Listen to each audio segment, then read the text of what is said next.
Donald Trump's campaign team have accused the Labour Party of blatant election interference. And this follows the story that Labour were going to send almost 100 current Labour MPs, working currently for us as MPs, to go over to the US and influence the same thing. I don't know if Labour or any of their grassroots people understand the duplicitous nature of in the way they're going around their business, because the first 100 days has been utterly ridiculous.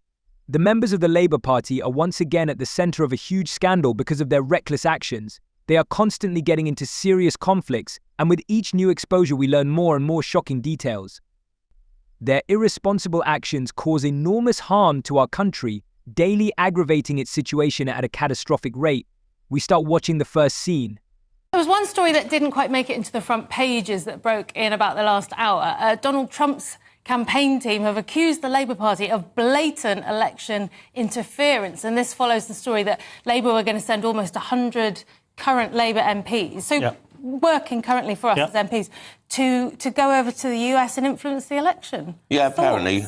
I don't know whether it's been done before or not. I mean, it's not the Labour Party as such, is it? It's members of the party going over. It feels wrong to me. It feels like that could backfire horribly if Trump gets in, and then it's kind of embarrassing that we've got a government in that was going out of its way, working to stop him getting in. Donald Trump sent a document to the Federal Election Commission with a loud accusation members of the Labour Party are interfering in the American elections. About 100 current and former employees of this party traveled to the United States to actively support Kamala Harris' election campaign. If Trump wins, it will be a real farce.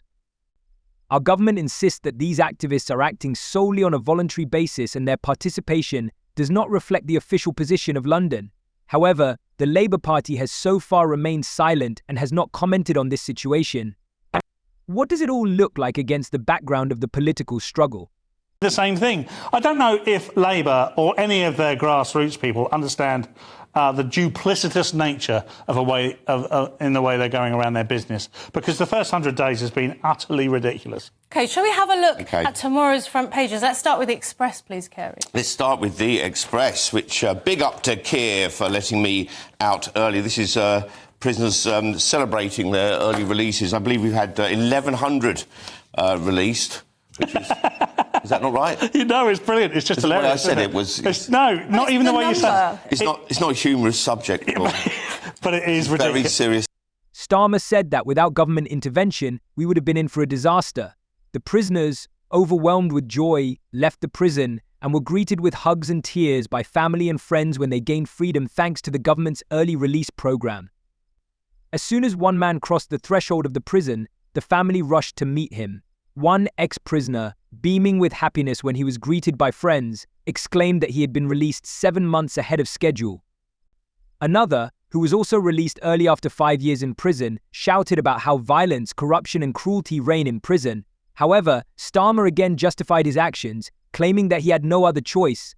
Can we please have a look at the Metro, Paul? We can. Gangsters' 10k price on gun cop. So this is referring to the fact that this police officer, who has been acquitted this week, now, along with all sorts of other things hanging over him, has a price over his head from gangsters, basically offering £10,000 to have him finished off.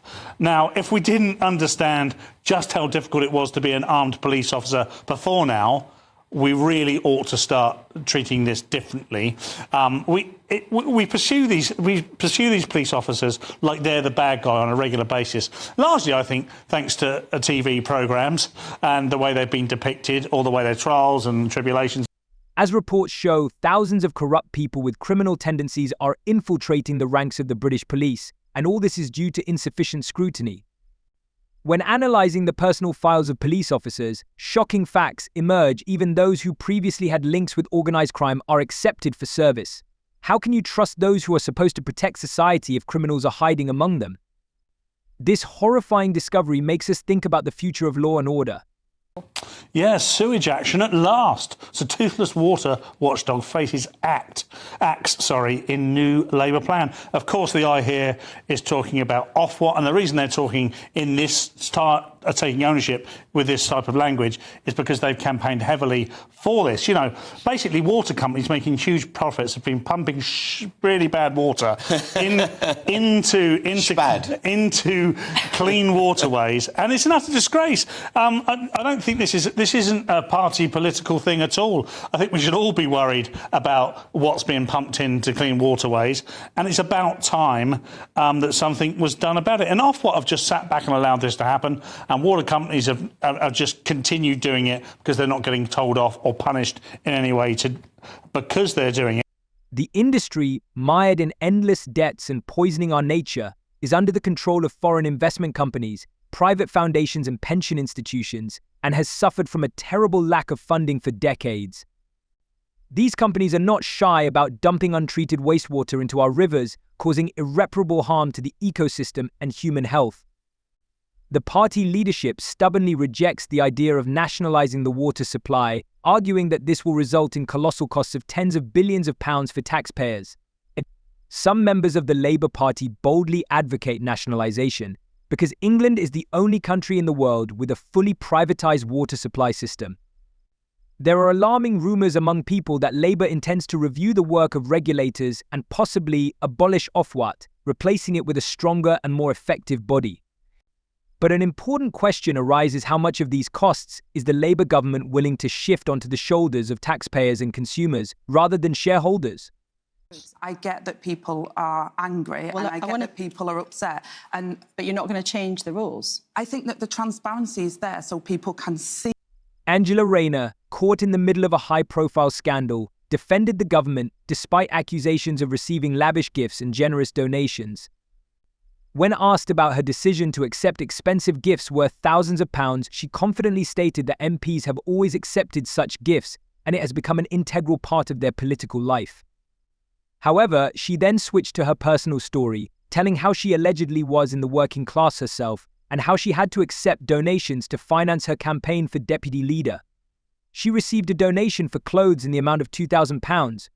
You'd expect a conference like this after the majority of the Keir Starmer got to be an absolutely sort of popping champagne cork sort of occasion. And in the hall, you get the euphoria, the standing ovations. But come away from the hall, talk to senior figures in the party, and there is a miserable mood. They're fed up that the media machine at the top of the party has not corrected, as they see, sort of false equivalent stories that are out there comparing the sort of freebies that maybe senior figures in the Labour Party have been having with previous scandals of a bygone era. They feel generally that the messaging that they're being given to explain to people what Labour is about in government. One cabinet minister described it to me as a hideous word. She acknowledged that she understood why people might be furious, but insisted that donations were commonplace in their political system. But let's face it, doesn't that sound like an attempt to justify the unacceptable? Don't her words speak about deep corruption in the political system, where deputies care more about their personal interests than about the needs of their constituents? Angela Rayner may claim to understand the public's anger, but her excuses sound hollow and hypocritical when she continues to accept expensive gifts and donations. How can we trust those who put their personal benefits above the interests of the people? Blancmange. There is gloom about what's happening there, and there is gloom about the way that the universality of the winter fuel allowance was removed. And that has made for a fairly sort of awkward start. Patrick Christys attacked 9 Labour MPs with furious fury, accusing them of hypocrisy and manipulation. These MPs, who proudly call themselves defenders of pensioners, have become champions of the Age UK charity. But how dare they be so hypocritical?